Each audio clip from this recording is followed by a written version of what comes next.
Welcome students. In this video we are going to cover complete exercise of effects of electric current chapter. So this is the exercise and we are having 12 questions in this exercise. तर हे सर्व questions आपण या एक्सरसाइजमध्ये discuss करणार आहोत. But त्याआधी मला तुम्हाला काही सूचना द्यायच्या आहे किंवा काही गाईडलाईन्स द्यायच्या आहेत. ओके, हे बघा, तुमच्याकडे जे काही गाईड्स असतील किंवा डायजेस्ट असतील किंवा कुठले नोट्स असतील जे तुम्ही वापरत असाल अभ्यासाकरिता, ओके, आणि तुम्ही जर त्यातून तुमचा अभ्यास करत असाल, ओके, तर तुम्हाला एक खूप चांगली ॲडवाईस आहे की जेवढ्यांदा तुम्ही ते नोट्स किंवा इतर गोष्टी रेफर करता त्यापेक्षा जास्त जर तुम्ही पुस्तक रेफर कराल तर तुमची प्रिपरेशन 100% शुअरली बेस्ट होणार. ओके, जर तुम्ही तुमच्या एका वर्षभरात एक चॅप्टर जरी तुम्ही 3-4दा जरी रिवाईज करत असाल, एक चॅप्टर पूर्ण थरोली तुम्ही 3-4दा जरी त्यालाच रिवाईज करत असाल, म्हणजे तुमची जे वाचन आहे ते तुम्ही नोट्स किंवा इतर डायजेस्टमधून करण्याऐवजी तुम्ही जर पुस्तकाला रेफर करत असाल वारंवार, तर 100% तुमचं प्रिपरेशन चांगलं होणार आहे. Okay, so instead of wasting your time in that digest or other material, please तुमचं टेक्स्टबुक रेफर करा. ओके, वारंवार रेफर करा. ओके, ते नोट्स वगैरे इतर गोष्टी वाचण्यापेक्षा टेक्स्टबुक तुमचं वाचा. ओके, आणि इथे बघा, ही एक्सरसाइज जी आहे ॲक्च्युली ही तुम्हाला स्वतः सॉल्व करायची असते. ओके, पण यातले मोस्ट ऑफ दी क्वेश्चन्स आपण इकडून तिकडून किंवा आता जसं हे तुम्ही व्हिडिओसुद्धा मध्ये बघत असाल. ओके, सो हे तुम्ही स्वतः सॉल्व करण्याचा आधी प्रयत्न करा आणि नसेल जमत तर त्यासाठी तेव्हा नंतर मग व्हिडिओ बघा किंवा गाईड किंवा नोट्स इतर ज्या गोष्टी आहेत त्या वापरा. ओके, ठीक आहे. आणि इथे सुद्धा बघा, ही एक्सरसाइज मी जेव्हा तुम्हाला सांगणार आहे तर तेव्हा मी बेसिकली तुम्हाला यांचे आन्सर डिक्टेट करणार आहे. मी तुम्हाला यांचे आन्सर्स रेडीमेड शो करणार नाही की हा क्वेश्चन आहे याचा आन्सर हे असणार. म्हणजे त्याने काय होणार, तुम्ही जस्ट ओके असं आन्सर आहे, ठीक आहे, तुम्ही पाहणार आणि निघून जाणार त्याला. ओके, बट ॲक्च्युली जेव्हा तुम्ही ते आन्सर लिहून पाहाल तेव्हा तुम्हाला समजेल की एखादा क्वेश्चन जो आहे तो किती मार्काचा क्वेश्चन येऊ शकतो, त्याला कशा प्रकारे आन्सर त्याचा प्रेझेंट करावं लागेल, किती पॉईंट्स लिहावे लागेल, इम्पॉर्टंट पॉईंट्स कुठले आहे, कशा प्रकारे त्याला प्रेझेंट करावं लागेल. ओके, सो ह्या सर्व ज्या गोष्टी आहे ह्या कधी येणार, जेव्हा तुम्ही स्वतः तो क्वेश्चन सॉल्व कराल किंवा त्याला लिहून पाहणार. ओके, सो यासाठीच मी ह्या एक्सरसाइजमधल्या जे क्वेश्चन्स आहेत ते घेणार तर पूर्ण आहे, न्यूमरिकल्स तुम्हाला सॉल्व करून दाखवणार आहे, पण जे क्वेश्चन्स आहेत त्यांचे बेसिकली मी तुम्हाला आन्सर डिटेक्ट करणार. ओके, काही जे आहे ते पुस्तकात तुमच्या कुठे आहे त्यांचे आन्सर ते सांगणार. ओके, आणि तुम्ही कंप्लीट एक्सरसाइज स्वतः सॉल्व करा, त्यांचे आन्सर स्वतः लिहा, सो दॅट तुमची एक प्रॅक्टिस होणार की कशा प्रकारे आन्सर लिहिले जाणार, आणि त्यामुळे तुमचा जो टॉपिकसुद्धा परफेक्ट होणार किंवा तुम्हाला लक्षातसुद्धा चांगल्या पद्धतीने ते आणखी राहणार. ओके, ठीक आहे. So please do follow all this things and let's start the exercise. तर यातला पहिला क्वेश्चन आहे, tell the odd one out, give proper explanation. ठीक आहे, ऑड वन आउट सांगायचं आहे आणि प्रॉपर एक्सप्लेनेशन द्यायचं आहे. Fuse wire, bad conductor, rubber gloves, generator. Okay, so obviously the odd man out is generator. Okay, explanation. So generator is what, it generates the electricity while the rests are blocks the electricity or flow of electrons. Okay, rest others blocks the flow of electrons while generator generates the electricity. Next आहे voltmeter, ammeter, galvanometer and thermometer. So obviously thermometer. Okay, because thermometer explanation होणार की thermometer measures temperature while the rest or others measures the parameters of electric current. Okay, so other measures the parameter of electric current while thermometer measures temperature. Next आहे loudspeaker, microphone, electric motor आणि magnet. So answer is magnet. Why? Because the other instrument they are based on electromagnetism. Okay, other instrument they are using electric and magnetic properties. Okay, so they are based on electromagnetism, but magnet is a substance, okay, that produces only magnetic field. Okay, so magnet produces only magnetic field while others are based on electromagnetic effect. Okay, now next question, explain the construction and working of the following, draw a neat diagram and label it. Okay, and the first one is electric motor. So याचा question, ह्या क्वेश्चनचा जो answer आहे ते तुम्ही स्वतः लिहून पहा. ते मी तुम्हाला डिक्टेट करणार की कसं लिहायचं, कसं प्रेझेंट करायचं ते. Okay. So first is electric motor. त्याचा आन्सर बघा इथेच आहे, इलेक्ट्रिक मोटर. तिथे तुम्हाला कन्स्ट्रक्शन, वर्किंग आणि डायग्राम विचारली आहे. ओके. तर हा बघा इथे हा टॉपिक आहे. तर एक गोष्ट लक्षात घ्या की जेव्हा कधी तुम्हाला एखाद्या जनरेटर किंवा मोटरच हे दोनच टॉपिक आहे तुम्हाला, तर यातली कुठली गोष्ट विचारली, त्याचं वर्किंग आणि कन्स्ट्रक्शन, ओके, ह्यातली कुठलीही गोष्ट विचारली तर आधी त्याची डायग्राम काढायची. का बरं? तर डायग्रामवरून त्याचं वर्किंग लिहिणं तुम्हाला खूप सोपी जाणार. कारण जेव्हा तुम्ही डायग्राम काढाल तेव्हा तुम्हाला लक्षात येईल की बेसिकली इथे होत काय आहे आणि त्यानुसार तुम्ही इमॅजिनेशननी स्वतः तुमचे सेंटेन्सेस बनवू शकता. ओके. आणि हे बघा इथे जी वर्किंग आहे किंवा जे कन्स्ट्रक्शन आहे, ओके, त्याचे जे पॉईंट्स आहेत ते पुस्तकात दिले आहेत तसेच किंवा गाईड बुक किंवा नोट्समध्ये दिले आहेत तसेच लिहिलं पाहिजे असं काहीही नाही. तुम्हाला जर तो टॉपिक अंडरस्टँड झाला असेल, तिथले तुमचे सर्व कन्सेप्ट्स क्लिअर असतील, तर तुम्ही तो स्वतःही लिहू शकता आणि तो तुम्ही स्वतःच्या शब्दात जरी लिहिला तरी तुम्हाला फुल मार्क्स मिळतील. म्हणजे पुस्तकात जसं आहे किंवा नोट्समध्ये तसं आहे असे पॉईंट्स तर एक्झॅक्ट तसेच लिहिले पाहिजे असं काहीही नाही. ओके. सो आता ह्या क्वेश्चनचा आन्सर काय असणार? सर्वात आधी तर तुम्हाला डायग्राम काढायची आहे. कशी काढायची? तर आधी 2 पोल्स घ्यायचे. ओके. 2 पोल्स काढायचे, नॉर्थ आणि साऊथ. त्यानंतर त्यांच्यामध्ये कॉईल दाखवायची आणि नंतर इथे ही स्प्लिट रिंग आणि ॲक्सल आणि हे खालचं सर्किट, इथे बॅटरी आणि की. ओके. ही आधी डायग्राम काढायची. नंतर हेडिंग टाकायची कन्स्ट्रक्शन. लेबलिंगसुद्धा करायची आहे. ओके. याची लेबलिंग करायची. इथे याला नाव द्यायचं ABCD, नॉर्थ साऊथ. हे आहे स्प्लिट रिंग्स आणि हे आहेत ब्रशेस आणि ॲक्सल. ब्रशेस हे आहेत. ओके. हे ब्रशेस आहेत आणि याच्यावरती स्प्लिट रिंग आणि हा axle. Okay. And this is battery and this is key. So हे झालं याचं लेबलिंग्स. ओके. नाव आता इथे हेडिंग द्यायचं कन्स्ट्रक्शन म्हणून. ओके.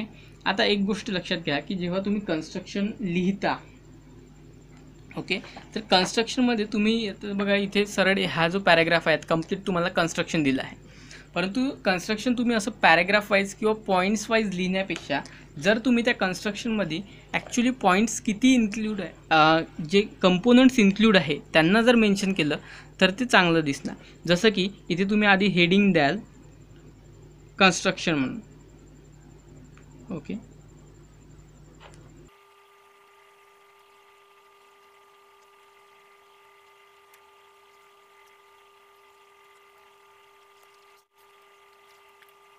तर हे बघा मी इथे ॲक्च्युली हे कन्स्ट्रक्शन असं हेडिंग द्यायचं आहे आणि त्याखाली असे तुम्हाला पॉईंट्स लिहायचे आहे.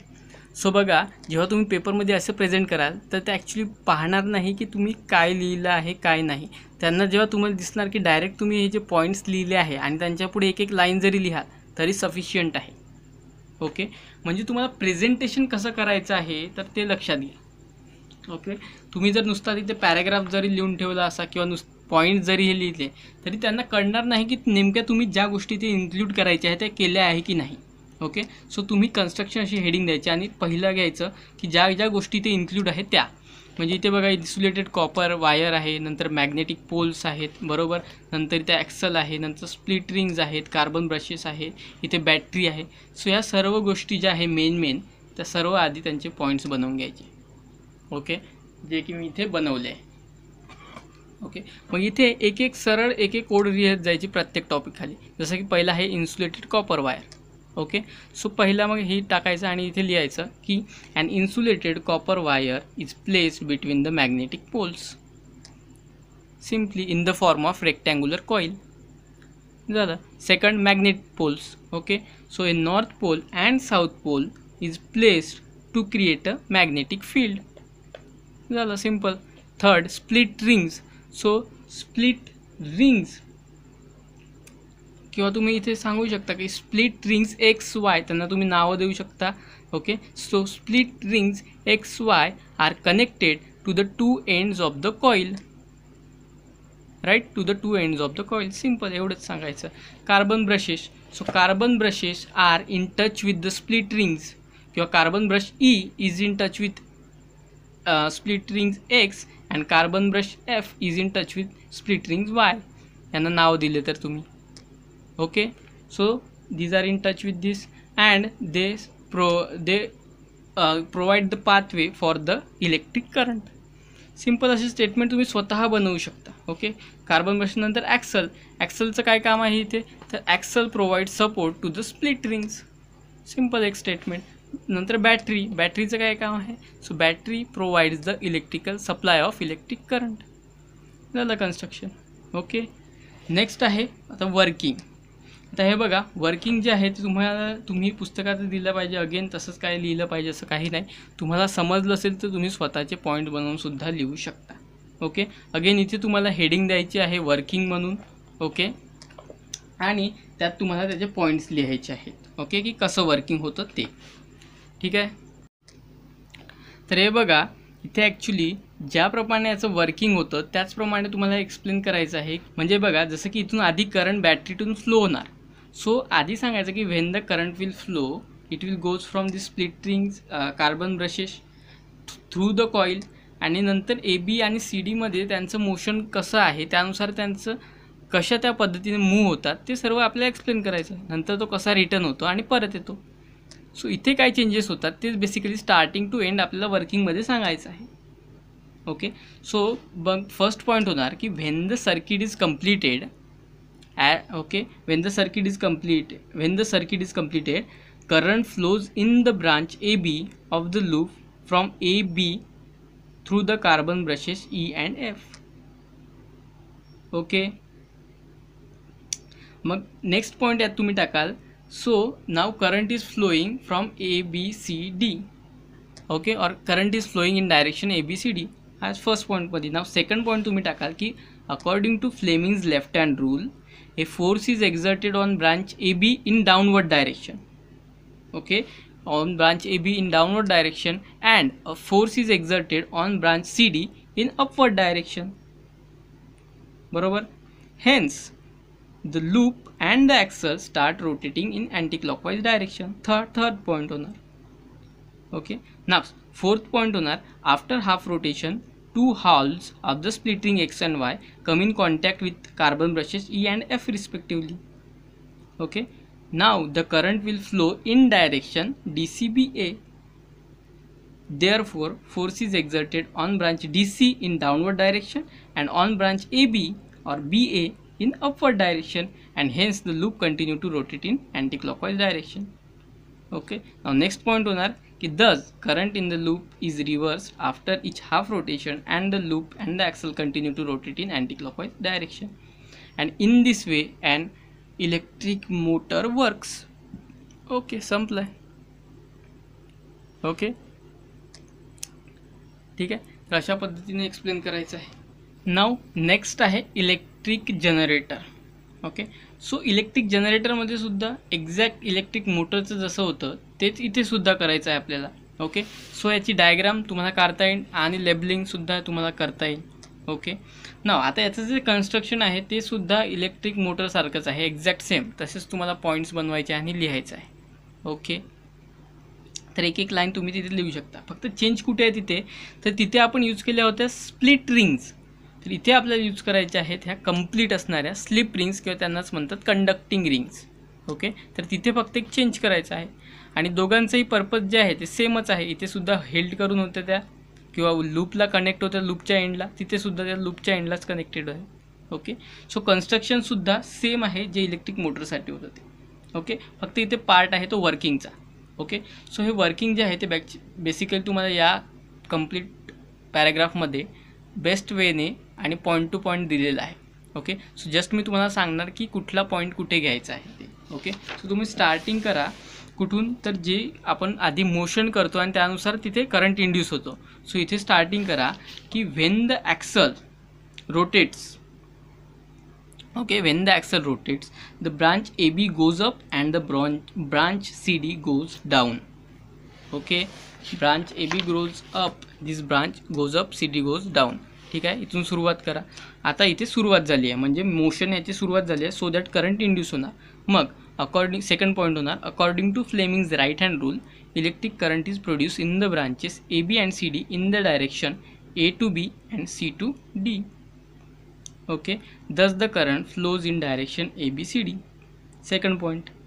ओके. नाव थर्ड पॉईंट इथे तुम्ही घ्याल की in the external circuit the current flows from B2 to B1 through the galvanometer.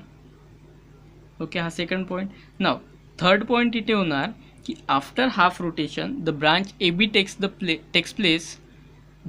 takes the place of branch CD and branch CD takes the position of branch AB. Therefore induced current goes as DCBA. Okay, म्हणजे reverse झाला आहे. ठीक आहे. Now for next point, but the branch BA is always in contact with the brush B1 and branch DC is in contact with brush B2. Hence external circuit current flows from B1 to B2. Okay, that is opposite to the previous half rotation. Next point and then last point होणार की this repeats after every half rotation and alternating current is produced. This is called AC generator. Simply तुम्हाला working लिहायचं आहे. Okay, so means basically तुमच्या पुस्तकातच तुम्हाला जे points आहेत ते एक्झॅक्ट वेनी आणि पॉईंट टू पॉईंट तुम्हाला चांगल्या पद्धतीने दिले आहे. ओके, सो याच्यासाठीच मी म्हणतो आहे की तुम्ही जितक्यांदा पुस्तक रेफर कराल तितक्यांदा तुमचे कन्सेप्ट्स आणि टॉपिक्स क्लिअर होणार आणि बेस्ट वेनी तुमची प्रिपरेशन होणार. ओके. नाव नेक्स्ट क्वेश्चन आहे की third question, electromagnetic induction means. Okay, so electromagnetic induction इथे जे ऑप्शन दिले आहे त्यातलं जे ऑप्शन करेक्ट आहे ते आहे C, generation of a current in a coil due to relative motion between the coil and the magnet. Okay, हा टॉपिक मी जेव्हा डिस्कस केला तेव्हा इन डिटेल केला आहे.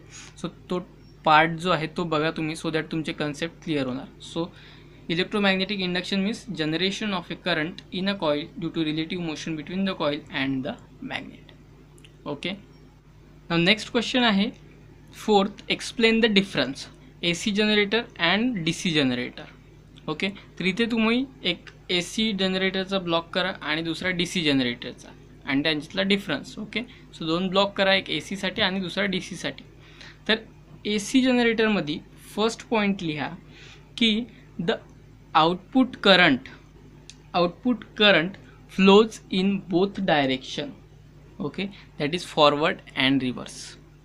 सो AC मध्ये येणार output current flows in both direction AC and forward and reverse. DC जनरेटरच्या ब्लॉकमध्ये येणार की the output current flows only in one direction. Okay, ठीक आहे. नंतर इथे कराल सेकंड पॉईंट की the current obtain in the external circuit, म्हणजे जे हे सर्किट आहे ते. Okay, so the current obtain in the external circuit has only one direction, has different directions AC जनरेटरमध्ये. तर द करंट DC साठी current obtain in the external circuit has one direction. Okay. ना या third point तुम्ही असा करू शकता की द AC जनरेटरमध्ये the electrical energy obtain is in the form of alternating current. आणि DC जनरेटरमध्ये तुम्ही सांगू शकता की the electrical energy obtain is in the form of direct current. यात तुम्ही सांगू शकता की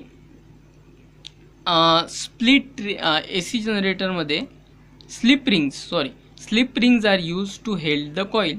आणि इथे तुम्ही सांगू शकता DC जनरेटरमध्ये split rings are use to held the coil. Okay, so this is simply the difference. Now next question आहे which device is use to produce electricity, describe with a neat diagram. So आत्ताच माहिती आहे आपल्याला पाहिलं आहे की electric generator that is use to produce the electricity. Okay, आणि त्याचं कन्स्ट्रक्शन वर्किंग वगैरे आपण पाहिलं आहे. सो इथे जस्ट आपल्याला डायग्राम विचारली आहे नीट, जी की तुम्ही इथे काढू शकता. ओके, तुम्हाला माहिती आहे कशी काढायची आहे ती. सुरुवात वरून करायची, magnets, then coil, then axle, then slip rings, then brushes and then external circuit. Okay, so अशा पद्धतीने तुम्ही ते काढू शकता, लेबलसुद्धा करू शकता. Okay. Now next question sixth आहे how does short circuit form, what is its effect. So याचं आन्सर जे आहे ते आपण आधीच बेसिकली शिकवताना डिस्कस केलं आहे. सो अगेन मी सांगतो आहे तुम्हाला what is short circuit and what are its effect. So short circuit basically कशामुळे होतं तर ओके, तर याचं तुम्हाला जे आन्सर आहे ते पॉईंट्समध्ये लिहायचं आहे. तर यातलं पहिला पॉईंट तुम्ही लिहाल मग की short circuit occurs due to fault in the equipment or when live wire and neutral wire comes in contact with each other. Okay, हा तुमचा फर्स्ट पॉईंट होणार की शॉर्ट सर्किट कशामुळे होतं, what is the cause of short circuit. So when there is a fault in equipment or due to the fault in equipment and when live and neutral wire comes in contact with each other, short circuit occurs. हा first point. And what is its effect, हा second आहे तुमचा question त्यात विचारलेला. So त्यात तुम्ही second point लिहाल की the effects of short circuit are a large current flows through the conductor and it produces heat. Okay, आणि त्यात थर्ड पॉईंट तुम्ही ॲड कराल, if any flammable material exist around the conductor then it catches fire. Okay, so this is the third point. Okay, and to avoid this a fuse wire is used. हा तुम्ही extra point तिथे चौथा ॲडसुद्धा करू शकता. Okay, so in this way you can present this question. Okay, now seventh question आहे give scientific reasons. त्यातला पहिला क्वेश्चन आहे बघा, tungsten metal is used to make a solenoid type coil in an electric bulb. तर बघा याचं जे answer आहे ते तुम्हाला पुस्तकात इन प्रॉपर वे दिलेलं नाही. ओके, तर याचं जे रिझन आहे ते तुम्हाला स्वतःच्या शब्दांत लिहायचं आहे. सो मी तुम्हाला इथे पॉईंट्स डिक्टेट करतोय, ते तुम्ही लिहून घ्या. तर हे बघा, सायंटिफिक रिझनचे जे क्वेश्चन असतात त्यात मिनिमम तुम्हाला 4 किंवा मॅक्सिमम 6 पॉईंट्स लिहिणे अपेक्षित असतं. ओके, सो मी तुम्हाला पॉईंट्स डिक्टेट करतोय, तुम्ही ते लिहून घ्या. ओके, तर पहिला पॉईंट यात तुम्ही लिहा की the electric bulb works on the principle of heating effect of electric current. Okay, electric bulb works on the principle of heating effect of electric current. Second यात पॉईंट लिहाल की electrical conductors of high electrical resistance are needed to be used in an electric bulb. Okay, हा second point. म्हणजेच काय, तर electrical conductors ज्यांचं की resistance खूप जास्त आहे, having high electrical resistance must be used in electric bulb. Okay, now third point यात असा लिहाल की the tungsten okay has the highest melting point 3422 degree Celsius. Okay, tungsten has the highest melting point 3422 degree Celsius, lowest vapor pressure and highest tensile strength, which makes the tungsten ideal for electric bulb. Okay, and when current flows through the आता चौथा point when current flows through the tungsten coil, okay, tungsten solenoid type of tungsten coil, it produces heat which emits as a light. Okay, and hence tungsten metal is used in to make a solenoid type coil in an electric bulb. Okay, so this is the reason. Next question आहे, in the electric equipment producing heat like a iron, electric heater, boiler, toaster, etc., an alloy such as nichrome is used, not pure metals. So nichrome का बरं use केला जातो, pure metals का बरं use केले जात नाही अशा इलेक्ट्रिकल इक्विपमेंटमध्ये ज्यात हीट प्रोड्यूस होते. सो याचं सुद्धा आन्सर तुम्हाला पुस्तकात वेल असं दिलेलं नाही. सो मी तुम्हाला पॉईंट डिक्टेट करतोय, लिहून घ्या. त्यात फर्स्ट पॉईंट तुम्ही लिहा तोच जो आधीच्या क्वेश्चनमध्ये लिहिला होता तोच, की the electric equipment producing heat works on the principle of heating effect of electric current. Okay, now second point यात तुम्ही लिहाल की electrical conductors having high electrical resistance are used here किंवा they are used in such equipments. हा second point. Now third point लिहा की pure metals does not have high electrical resistance property. Okay, if some have they have some defects. Okay, so an alloy, आता चौथा point लिहा, an alloy nichrome which shows better characteristics and high electrical resistance is suitable for such electric equipment to produce heat. Okay, so किंवा तुम्ही यात simply चौथा point टाकू शकता की nichrome is an alloy.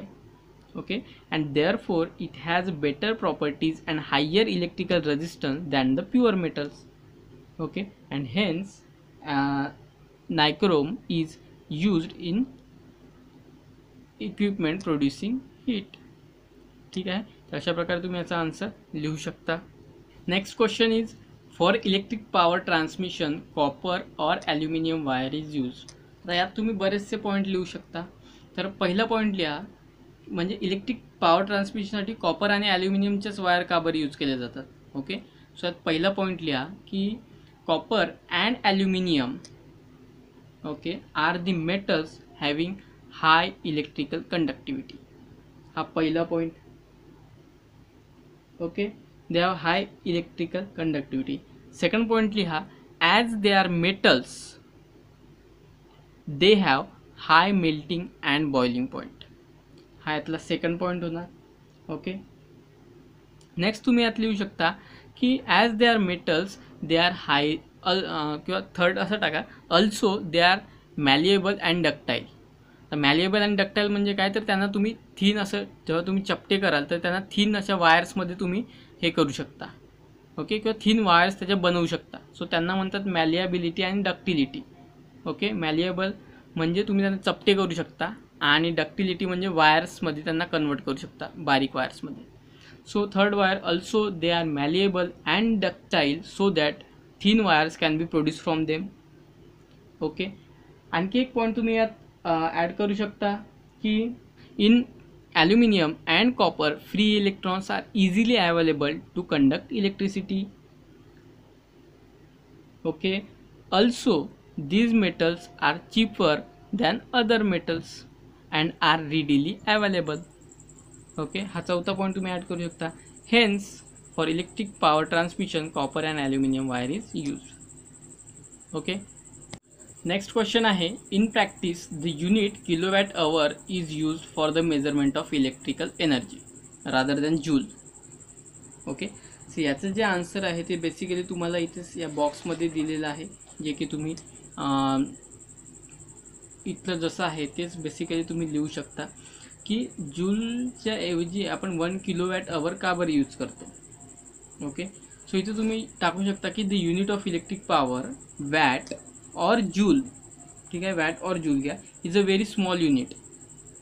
Hence 1000 watt or 1 kilowatt is used to measure the electric power. हा first point तुम्ही लिहू शकता.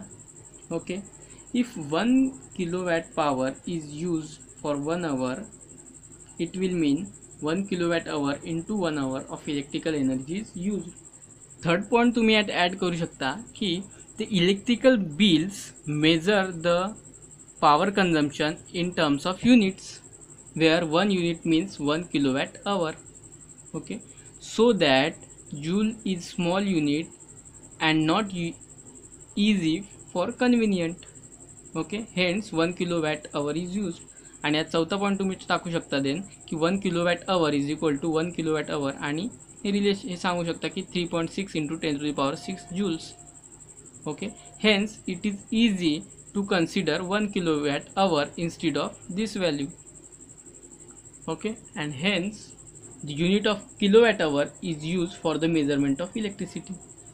Now question number 8, which of the statement given below correctly describes the magnetic field near a long straight current carrying conductor. Okay, so आपल्याला माहिती आहे की जेव्हा straight current carrying conductor असतो त्याभोवती जी मॅग्नेटिक फील्ड प्रोड्यूस होते ते ॲक्च्युली सर्क्युलर फॉर्ममध्ये असते.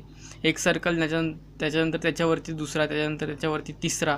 ओके, आणि त्यांची साईज जी आहे ती वाढत वाढत जाते. ओके, सो मग याचं तुम्ही ऑप्शन बघाल तर option D is the correct option.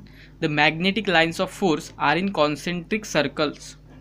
Concentric म्हणजे काय, तर ज्या सर्कल्सचा सेंटर एकच असतो. कारण सेंटर काय असणार, तर जी कंडक्टर आहे त्याची जी रेडियस आहे त्याचा जो सेंटर असणार तोच सेंटर असणार त्या कॉन्सेंट्रिक सर्कलचा सेंटर. सो म्हणजे काय, तर कॉन्सेंट्रिक सर्कल्स मीन्स ज्यांचं सेंटर एकच आहे आणि त्याची रेडियस फक्त वाढत जाणार. Okay, so D is the option. Magnetic lines of force are in concentric circle with the wire as a centre in a plane perpendicular to the conductor. Okay, ठीक आहे. नेक्स्ट क्वेश्चन आहे, what is a solenoid, compare the magnetic field produce by solenoid with the magnetic field of a bar magnet, draw NEET diagram and name various components. याचा answer तुम्हाला इथेच actually भेटून जाणार की what is a solenoid. So solenoid is what when a copper wire with a resistive coating is wound in a chain of loops, it is called a solenoid. Okay, हे झालं पहिलं याचं तुमचं. आता विचारलं आहे की तिथे एक डायग्रामसुद्धा विचारली आहे आपल्याला. हां, फिगर. सर फिगर हीच तुम्हाला काढायची आहे. ओके, ॲक्च्युली इथे हा बघा, ही जी कॉईल आहे पिवळ्या रंगाची ती सोलिनॉइड कॉईल आहे. ओके, अशा प्रकारे लूप्स दाखवल्या आहे आणि याच्या भोवती जे लाईन्स प्रोड्यूस झाल्या आहेत त्या आहे magnetic field of lines. Okay, तर ही डायग्राम काढायची आणि तुम्हाला इथे हे लेबलिंग्स करायचे आहे. ओके, आणि इथे विचारलं आहे compare the magnetic field produce bye solenoid with magnetic field of a bar magnet. तर इथे तुम्हाला पॉईंट्स लिहायचे आहे. पहिला पॉईंट तर तुम्ही डेफिनेशन लिहाल. ओके, सेकंड लिहाल की whenever an electric current passes through a solenoid, magnetic field lines of force are produced in circular form or in circular manner. Okay, हे सांगायचं. नेक्स्ट पॉईंट सांगाल की the magnetic lines of force inside the solenoid are parallel to each other. Okay, हा बघा inside parallel to each other. Okay, त्यानंतर next तुम्हाला असं सांगता येणार की one of the open end of solenoid acts as a magnetic north pole and the other as a magnetic south pole. Okay, तर विचारलं की सिमिलॅरिटी काय. सो यात नेक्स्ट पॉईंट टाकाल की these all properties are also shown by a bare magnet. Okay, it has north and south pole and magnetic lines of force are also in somewhat circular form. Okay, hence magnetic properties of a solenoid or magnetic properties of a solenoid are similar with the magnetic field of a bar magnet. Next, 10th question is name the following diagrams and explain the concept behind them. So इथे तुम्हाला दोन diagrams दिलेले आहे, यांची नावं सांगायची आपल्याला आणि त्यांच्या मागे जो कन्सेप्ट आहे तो आपल्याला एक्सप्लेन करायचा आहे.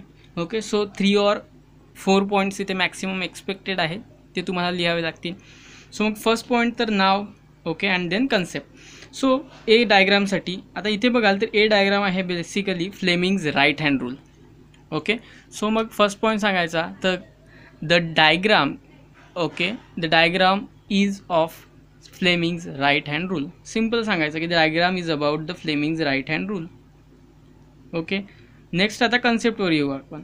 ओके, सो यात नेक्स्ट पॉईंट लिहाल तुम्ही की this diagram is used to find out the direction of induced current when a coil is placed in changing magnetic field. Now at third point तुम्हाला सांगायला लागेल की what this rule states. Okay, so at third point तुम्ही असं सांगाल की this Fleming's left hand rule states that stretch your thumb, forefinger and middle finger such that they are mutually perpendicular to each other. Okay, and if this index current gives the direction of magnetic field and middle finger gives the direction of current, then thumb will give the direction of force experienced by the conductor. Okay, so या प्रकारे तुम्हाला याचे दोन्ही याचे answers लिहायचे आहे.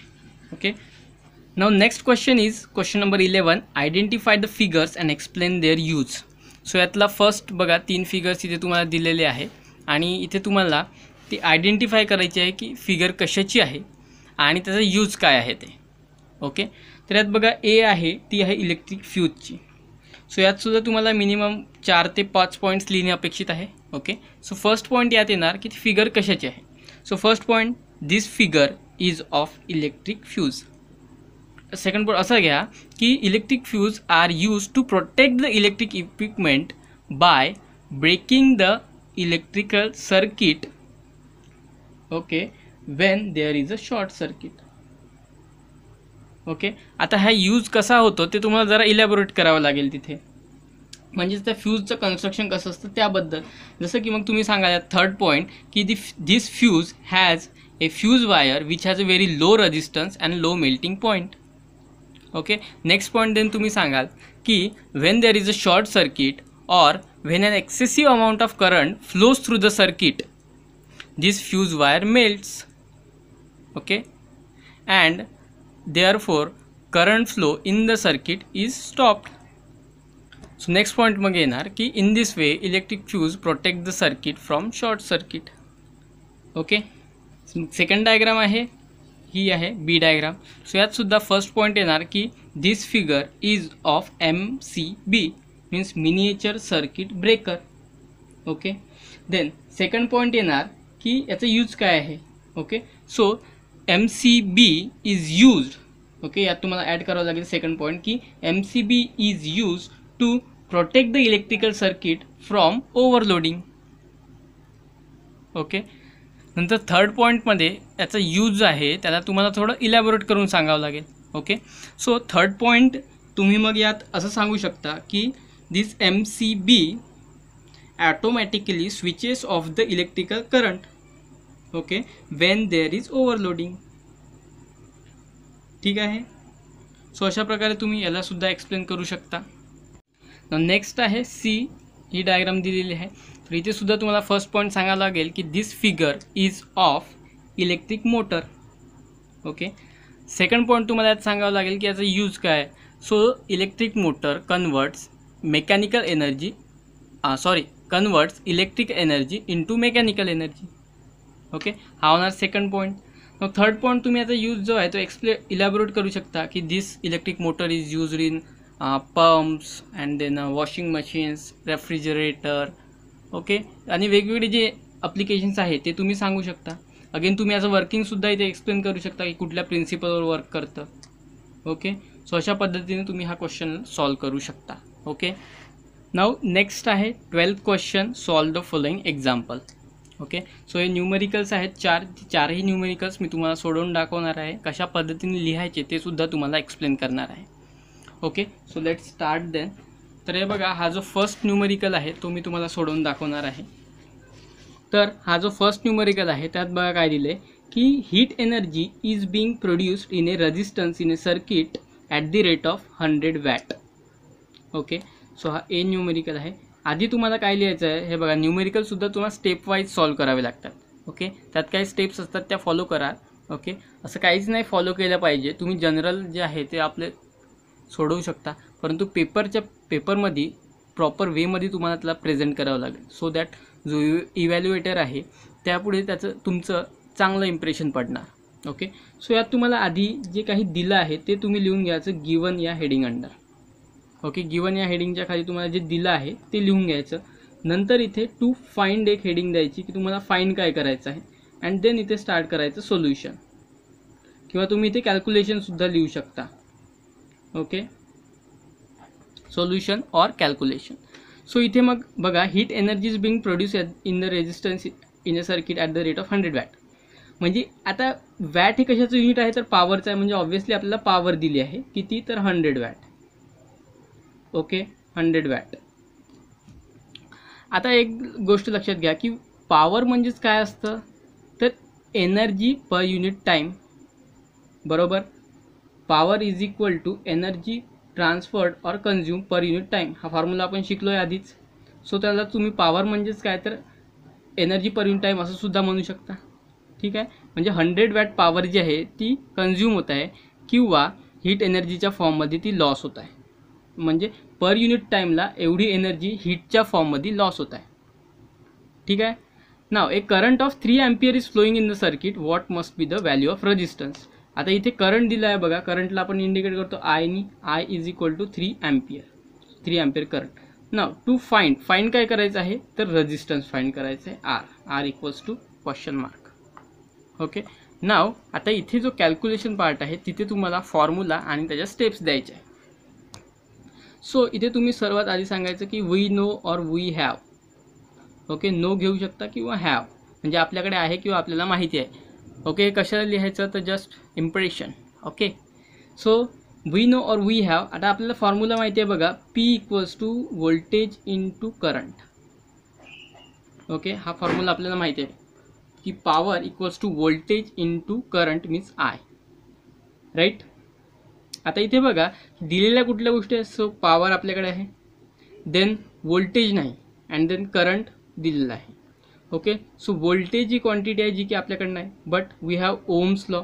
So Ohm's लॉनुसार V is equal to I into R. मग आता व्होल्टेजच्या जागी आपण आय इंटू आर सुद्धा इथे प्लेस करू शकतो. सो दॅट इथे काय होणार, voltage equals to then I into R into this I. So I म्हणजेच काय होणार तर I square R. So power equals to I square R. Now we have I and R also. So इथे जर values put केल्या, आयची value आहे 3 ampere okay. So I square means 3 square into आरची जी व्हॅल्यू आहे ती आपल्याला फाइंड करायची आहे. सो आरला मी आरच्या जागीच ठेवतो आहे आणि पॉवर दिली आहे 100 वॅट. So 100 watt. ओके. नाव आर मला फाइंड करायचं आहे, बरोबर. तर ही जी क्वांटिटी आहे ती मी या बाजूला नेतो आणि आर तिथेच ठेवतो. सो 100 अपॉन तर मल्टिप्लाय डिवाइडमध्ये जाणार 3 square 9. So 9 is equal to R. So R is equal to 9चा भाग जर दिला आहे तर येणार 9 एक 9 उरला 1 आणखी 1 पॉईंट देणार 9 एक 9. सो 11.1111 असा 11 रिपीट होत जाणार. ओके. आरचं युनिट आहे ohm. So this is the answer 11.1111 ohms. Okay. Answer किती 2 प्लेसेसपर्यंतच लिहायचं म्हणजे आन्सर येणार 11.11 ohms. Okay. This is the final answer resistance. Okay. Now next question आहे 2 tungsten bulbs of wattage 100 watt and 60 watt power work on 220 volt potential difference. Okay. If they are connected in parallel how much current will flow in the main conductor. So इथे आधी जो given data दिलेला आहे तो आपण लिहून घेऊ. Okay. So गिवनमध्ये आहे power of wattage means watt, power consumed, right. तर टंगस्टन बल्ब्स त्यातली पहिल्या बल्बची पॉवर आहे 100 वॅट. सो पहिल्या बल्बच्या पॉवरसाठी मी P1 घेतो आहे, that is 100 watt. Okay. And second बल्बच्या पॉवरसाठी मी घेतो आहे P2, that is 60 watt. So power आपल्याला दिली आहे. ओके. आणि वोल्टेजसुद्धा दिलेलं आहे 220 वोल्ट. नाव फाइंड काय करायचं आहे आपल्याला. सो टू फाइंड आपल्याला फाइंड करायचं आहे टोटल करंट किती असणार, दॅट इज आय. याला आयने डिनोट करतो आहे. ओके. आणि इथे म्हटलं की दे are connected in parallel. So current किती आहे ते काढायचं आहे. तर एक गोष्ट लक्षात घ्या की जर आपल्याकडे हे जर इलेक्ट्रिकल सर्किट असेल, ओके, आणि ही जर वायर जर कंटिन्यू असेल, ओके, आणि इथे कुठले मग इन्स्ट्रुमेंट्स असतील बघा, हे बघा सपोज हे बल्ब्स आहेत. जर हे एकाच वायरनी कनेक्टेड असतील म्हणजेच कशात तर सिरीजमध्ये, राईट. सो सिरीजमध्ये असणार तर करंट जो आहे तो सेम असतो. म्हणजे इथे करंट जो आहे तो डिवाइड होत नाही. म्हणजे टोटल करंट जर तुम्हाला विचारलं असेल इथे तर ह्या बल्बसाठी सुद्धा करंट जो आहे तो सेम असणार आणि ह्या बल्बसाठी सुद्धा करंट सेम असणार. म्हणजेच काय तर सिरीजमध्ये करंट जो आहे तो सेम असणार दोन्ही बल्बमध्ये. परंतु तेच जर तुम्ही याला पॅरललमध्ये कनेक्ट केलं, ही वायर इथे एक बल्ब कनेक्ट केला, ओके, आणि या वायरला इथे एक बल्ब कनेक्ट केला, ओके. सो आता काय होणार की हा जो करंट आहे तो ॲक्च्युली इथे एक जाणार आणि इथे अर्धा जाणार. ओके. आता हे डिपेंड कशावर करणार तर याचं पॉवर किंवा याचं रेजिस्टन्स किती आहे आणि याची पॉवर किंवा याचं रेजिस्टन्स किती आहे त्यानुसार करंट जो आहे तो डिवाइड होणार. म्हणजे इथे करंट आधी आपल्याला या बल्बमधून होणारा फ्लो होणारा काढावा लागेल आणि नेक्स्ट या बल्बमधून आणि दोघांचीही नंतर सम करावी लागेल. का बरं तर इथला करंट आणि इथला करंट नंतर इथे ॲड होणार. ठीक आहे. सो म्हणजे आपल्याला टोटल करंट फाइंड करायचं आहे. याचाच अर्थ आपल्याला I1 म्हणजे इथला करंट, I2 म्हणजे इथला करंट फाइंड करावं लागेल अँड देन त्यांना ॲड करावं लागेल. सो अगेन इथे मग सोल्युशन किंवा कॅल्क्युलेशन तुम्ही लिहू शकता. Okay. So we know or we have, okay, we have again तोच formula P equals to voltage into current. So P equals to voltage into current. मग P सुद्धा आहे आपल्याकडे अँड वोल्टेजसुद्धा आहे. बघा फाइंड काय करायचं आहे current. So for first case किंवा एक देऊन तुम्ही लिहू शकता की P1 इज इक्वल टू, तर वोल्टेज तर सेमच असणार ऑब्वियस आहे, V equals to I into 1. So I1 होणार मग पहिल्या केसमध्ये P1 upon V, P1 upon V. P आहे P1 100 आहे आणि वोल्टेज जे दिलं आहे ते आहे 220 वोल्ट. ओके. सो याला जर तुम्ही सॉल्व करा, हा 0 0 कॅन्सल होणार, किंवा तुम्ही याला सिम्पली सॉल्व करा कारण पुढे करंट आपल्याला ॲडच करायचं आहे. सो सिम्पली जर याला 2चा जर याचा भाग जर दिला तर यात बघा येणार 5 वरती आणि खाली येणार 11. ओके. सो हा झाला I1. मग सेकंड केसमध्ये इथे हाच फॉर्म्युला येणार again I2 is equal to P2 upon V. Okay. So I2 equals to P2 upon V. Now P2 दिलेला आहे तुम्हाला 60 वॅट आणि वोल्टेज अगेन 220 वोल्ट. सो इथे सुद्धा अगेन 0 0 कॅन्सल होणार, 2चा भाग दिला तर इथे येणार 3 अपॉन 11. मग टोटल करंट होणार, बरोबर. टोटल करंट आता काय होणार तर सम होणार दोघांची. So total current is what I1 plus I2. इथे 5 upon 11 plus 3 upon 11, 5 3 8 upon 11. Okay. So this is going to be the final answer. Unit असणार ampere. 8 upon 11 ampere is the final current. Now the next question is who will spend more electrical energy ठीक आहे. दोन्हापैकी ते 2 example दिले आहे बघा. एक T V दिलं आहे तुम्हाला आणि एक हीटर. सो या दोघांपैकी जास्त एनर्जी कुठलं गॅजेट स्पेंड करणार ते विचारलं आहे. 500 watt T V set in 30 minutes और 600 watt heater in 20 minutes. Okay. So जास्त एनर्जी कुठला स्पेंड करणार ते आपल्याला विचारलं आहे. ओके. सो इथे आधी गिवन डेटा जो आहे तो आपण लिहून घेऊ. राईट. तर गिवनमध्ये येणार इथे की टी व्हीसाठी जो पॉवर आहे, okay, that is equal to 500 watt. Okay. आणि टाईम जो दिला आहे त्याला मी T1 म्हणतोय आणि याला P1 म्हणतोय. ओके. सो टाईम जो दिला आहे तो आहे 30 मिनिट्स. सो 30 मिनिट्स म्हणजे किती होणार, 30 × 60 that is 6×18. So 180 seconds. Okay. आता टाईम जो आहे तो स्टँडर्ड किंवा SI युनिटमध्ये सेकंडमध्ये रिप्रेझेंट केला जातो. ओके. सो दॅट आपल्याला इथे सेकंड्समध्ये घ्यावं लागेल कारण टाईम दिला आहे 30 minutes means 1800 seconds. Again T V झालं आहे. नेक्स्ट याला मी P2ने डिनोट करतो हीटरसाठी. सो P2 मीन्स हीटरसाठी व्होल्टेज आहे किंवा वॅटेज आहे 600 वॅट. वॅटेज आहे 600 watt. And time means T2 जो दिला आहे 20 मिनिट्स. सो 20 × 60 सेकंड्स जो की होणार 1200 सेकंड्स. ओके. आता फाइंड काय करायचं आहे. सो टू फाइंड करायचं आहे की who will spend more electrical energy. So याला तुम्ही सिम्पली ई म्हणू शकता. ठीक आहे. किंवा इथे E1 फाइंड करायचं आहे आपल्याला आणि E2. ओके. E1 ह्या केसमध्ये, E2 ह्या केसमध्ये आणि त्यांचा देन डिफरन्स काढायचा की कुठली ग्रेटर आहे ते. सो नंतर होणार सोल्युशन. मग आता तुम्ही बघा, आत्ताच मी सांगितलं की power is equal to watt, power is equal to energy per unit time. So मग पहिल्या केसमध्ये काय फाइंड करायचं, energy. So energy is equal to watt, मग पॉवर इंटू टाईम. हा टी जर इकडे नेला तर, right. So energy will be equal to power into time. So power दिली आहे पहिल्या केसमध्ये 500 वॅट. ओके. इंटू टाईम आहे 1800 सेकंड्स. ओके. ह्याला जर तुम्ही सॉल्व कराल सो येणार 049 अँड दिस झिरोज 000 म्हणजे किती तर 9 lakh second, 9 lakh joule energy. एनर्जीचं युनिट आहे जूल. ओके. सो पहिल्या केसमध्ये जी एनर्जी जूलमध्ये कन्झ्यूम होणार ती होणार 9 लाख जूल. ओके. E1 आणि तेच सेकंड होणार E2 सुद्धा. सो E2 सुद्धा P2 × T2. इथे P1 × T1. So P2 × T2. P2 आहे 600 वॅट इंटू टाईम आहे 1200 सेकंड. सो याला जर कॅल्क्युलेट कराल तर 12 हात 1 7 0000 मीन्स 7,20,000 सेकंड, सॉरी जूल. आता बघाल पॉवर जी आहे ती इथे 9 लाख आहे, इथे 7 लाख आहे. Obviously 9 lakh is greater. So power consume in case of a TV is greater than of the heater. Okay. So answer येणार TV set consumes more power. Okay. ना क्वेश्चन डी दिला आहे की an electric iron of 1100 watt is operated for 2 hours daily. What will be the electrical consumption expenses for that in the month of April? Okay, the electric company charges ₹5 per unit of energy. ठीक आहे. हा question सुद्धा आता आपण solve करू. तर इथे बघा की गिवन काय आहे आणि फाइंड काय करायचं आहे. सो गिवन आधी आपण लिहून घेऊ इथे की an electric iron of 1100 watt. So given is power दिली आहे म्हणजे आपल्याला. Okay. Watt means power. So given आहे आपल्याकडे की power is equal to 1100 watt. Okay. Next दिला आहे आपल्याला time period 2 hours daily. Okay. So मी इथे टाईम याला टीने रिप्रेझेंट करतो की 2 hours डेली.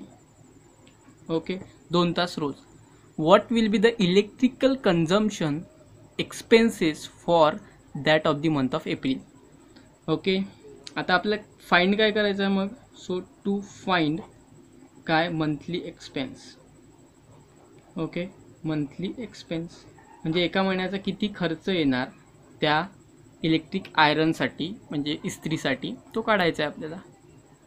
ओके, आता इथे बघा आणखी काय दिलं आहे की electrical company charges ₹5 per unit of energy, म्हणजे गिवन आहे. सो आता बघा पर युनिट ऑफ एनर्जी, आता युनिट म्हणजेच काय, 1 unit is equal to 1 kilowatt hour, म्हणजे 1 किलोवॅट अवर म्हणजेच 1 unit. Okay, that is equal to how much, ₹5. ठीक आहे, म्हणजे एका युनिटची किंमत आहे ₹5 किंवा 1 किलोवॅट अवरची किंमत आहे ₹5. मग असे किती किलोवॅट अवर किंवा किती युनिट ही iron press, electric press consume करते ते आपल्याला काढावं लागेल आणि त्याला 5ने मल्टिप्लाय करावं लागेल, सो दॅट आपला खर्च किती आहे ते आपल्याला निघणार. ओके, सो अगेन बघा इथे काय फाइंड करायचं आहे नेमकी आपल्याला, तर आपल्याला फाइंड करायचं आहे की किती किलोवॅट अवर ती आयरन प्रेस कन्झ्युम करते. ओके, आता किलोवॅट अवर फाइंड करणे किंवा वॅट अवर फाइंड करणे म्हणजेच काय आहे ते तर एनर्जी आहे. राईट, हे आपण आधी पाहिलं आहे. म्हणजे इथे सुद्धा आपल्याला जो फॉर्म्युला ॲक्च्युली यूज करायचा आहे तो आहे power equals to voltage into current. Right, okay, sorry, power equals to voltage into current and power means what, power is equal to energy per unit time. Okay, so actually आपल्याला हा formula use करायचा, power equals to energy into time. Okay, so this formula we have to use here. Why, तर आपल्याला इथे find काय करायचं आहे तर इलेक्ट्रिकल एनर्जी फाइंड करायची आहे. ओके, आता एनर्जीचं जे युनिट आहे ते ॲक्च्युली जूलसुद्धा आहे आणि वॅट पर अवरसुद्धा आहे. ठीक आहे, पण जेव्हा आपण इथे अवर घेतो तेव्हा त्याला म्हणतात वॅट पर अवर सेपरेटली, परंतु जेव्हा तुम्ही हा जो अवरमधला जो टाईम आहे जेव्हा तुम्ही त्याला सेकंडमध्ये घेता तेव्हा त्याला जे युनिट येतं ते येतं joule. Okay, so joule means what, watt second, that is joule. आणि वॅट पर अवर त्याला सेपरेटली वॅट अवर म्हणतात. ओके, आणि त्याला जर किलोनी मल्टिप्लाय करा so kilo watt hour means 1 unit. Okay, so इथे आपल्याला फाइंड करायचे आहे म्हणजे energy. So energy E equals to what, then power into time होणार. राईट, सो आता हे आपल्याला एनर्जी फाइंड करायची आहे. बरोबर, आता इथे म्हटलं आहे की एका महिन्यासाठी, कुठला महिना तर एप्रिल महिना. राईट, तर एप्रिल महिन्यात असतात टोटल 30 दिवस. तर आधी आपण फाइंड करू 2 तासासाठी किती लागणार एका दिवसाचं आणि नंतर 30 दिवसासाठी आपण फाइंड करू. ओके, सो इथे आपण आधी करू की energy consumed in 2 hours. So energy consume काय होणार, power into time. So power आहे आपल्याकडे 1100 इंटू टाईम, टाईम आहे 2 आवर्स. ओके, आता इथे आपण सेकंडमध्ये का नाही घेणार, कारण तर आपल्याला आन्सर जे आहे ते जूलमध्ये नको आहे म्हणून. ओके, सो आपण इथे 2ने मल्टिप्लाय जर केलं तर आन्सर येणार सिम्पली 2200. काय तर वॅट आणि अवर, टाईम कशामध्ये आहे तर अवरमध्ये आहे म्हणून याला वॅट अवर. ओके, आता हे झालं 2 तासासाठी. आता एप्रिलमध्ये आहे 30 दिवस. सो एका दिवसाचे 2 तास मीन्स टोटल 30 दिवसाचे असेल तर त्याला 30ने मल्टिप्लाय करावं लागेल. So again energy consumed in, आता किती येणार तर तेच energy consumed in 30 days. So याला सिम्पली 30ने मल्टिप्लाय करावं लागेल, that is equal to 2200 into 30. Okay, so याचं जे आन्सर येणार ते येणार 66000 अगेन वॅट अवर. ओके, परंतु आपल्याला जे युनिट काढायचं आहे ते आहे की कशात तर किलो वॅट अवरमध्ये. यालासुद्धा वॅट अवरला किलो वॅट अवरमध्ये कन्वर्ट करावं लागेल. सो सिम्पली याला converting to kilo watt hour, ह्याला काय करा 66000 divided by kilo watt means, kilo means what 1000 to, okay, means 10 to the power 3. So याला 1000ने डिवाइड करून टाका म्हणजे आन्सर येणार, हे 3 0 कटणार. सो आन्सर येणार 66 किलो वॅट अवर. ओके, म्हणजे किती युनिट कन्झ्युम करत आहे ती आयरन प्रेस तर 66 किलो वॅट अवर. ओके, आणि एका किलो वॅट अवरची किंमत आहे ₹5 दिलं आहे आपल्याला. राईट, सो मग 66 किलो वॅट अवरची किंमत किती होणार तर याला सिम्पली एका याची आहे ₹5. सो 66 युनिटची होणार 66 इंटू 5. ओके, सो मग इथे तुम्ही फायनल लिहू शकता की the monthly expense is equal to 66 into 5. Okay, आणि आन्सर येणार 330. ओके, सो 330 आन्सर येणार in rupees. Okay, so 330 rupees will be the monthly expense. म्हणजे तुमचं जे मंथली बिल येणार ते येणार 330 रुपये एका आयरन प्रेसमुळे, जर तुम्ही 2 तास तिला रोज वापरली तर. ओके, सो गायज आपली एक्सरसाइज इथे एंड होती आहे आज. आय होप की तुमचे सर्व क्वेश्चन्स जे आहे ते क्लिअर झाले असतील. ओके, आणि जरी तुमच्या काही क्वेरीज असतील, प्रॉब्लेम्स असतील तर कमेंट बॉक्समध्ये शेअर करा, सो दॅट मी त्यांना आन्सर करण्याचा प्रयत्न करेल. ओके, अँड चॅनलला जर सबस्क्राईब नसेल केलं तर प्लीज सबस्क्राईब करा, शेअर करा, लाईक करा.